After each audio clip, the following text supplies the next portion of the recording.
Hello everyone, আমি সুমন। আর আমি দেখাই আমাদের গ্রামের সাধারণ হবি সভা উপলক্ষে প্রত্যেক বছরের মতো এবছরও যাত্রাপালার আয়োজন করা হয়। আর সেই যাত্রাপালার ব্যাকগ্রাউন্ডে অর্থাৎ গ্রিন রুমে আমরা কীভাবে মেকআপ করি আর কী করি সেরকমই একটা দৃশ্য তোমাদের তুলে ধরলাম। আর যাত্রার অভিনয়ের দৃশ্য অবশ্যই আসবে পরের ব্লগে, তার জন্য পরের ব্লগগুলো তোমাদের ফলো করতে হবে। আপাতত টাটা, সকলে ভালো থেকো। আমার সঙ্গে কি করেছে? কি অপরাধ করেছে? তবে শুনুন ম্যাডাম, আপনি ভদ্রলোক ভেবে যার মাথায় প্রশ্ন করিয়েছেন সে আসলে ভদ্রবেশী মুখোশধারী এক শয়তান।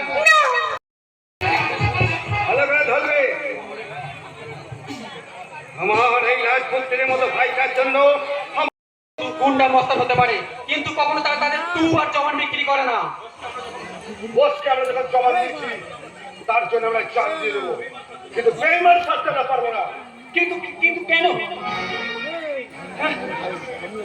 আচ্ছা আচ্ছা, বাচ্চু বলুন বস।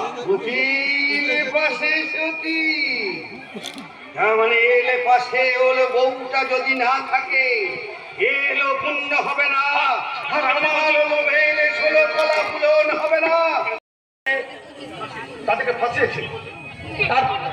হ্যাঁ, আর তারপর হোটেলে তুলে নিয়ে গিয়ে কয় টাকা ফুর্তি করে বিদেশে বিক্রি করে দিয়েছে।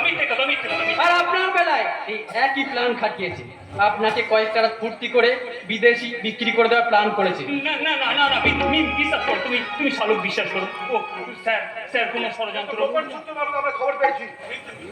মিথ্যে কথা, মিথ্যে কথা। তুমি তুমি বিশ্বাস করো শালুক, এসব ওদের বানানো গল্প। আমার মনে হয়